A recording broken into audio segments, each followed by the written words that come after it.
So if you're running solo, just don't do Christmas lights. Yeah, I wholeheartedly agree with you on this one, brother. We operate off the buddy system at Gabers Landscaping. I strongly frown upon sending out one man crews. It's a shame because it's the most profitable way to run most of the time. One man is just more efficient. But if you have a limited amount of resources, you only got so many trucks, it makes more sense to put more guys in the trucks you have if you got more work to get done. But it's dangerous out there by yourself. I mean, you could literally just have like a heart attack and there's nobody there to call 911 for you. Like, it could not even be job related.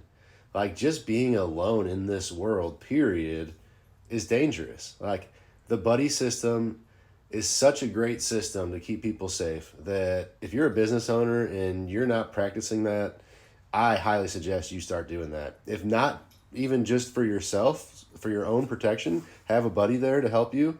Do it for your staff too, you know. Don't send a guy out without a buddy to help him, even if they suck.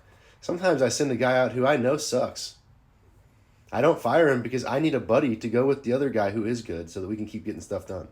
And that's just how it goes sometimes. Some people are literally, unfortunately, paid these days until we can find a better replacement just to be the buddy that calls 911 when there's an emergency.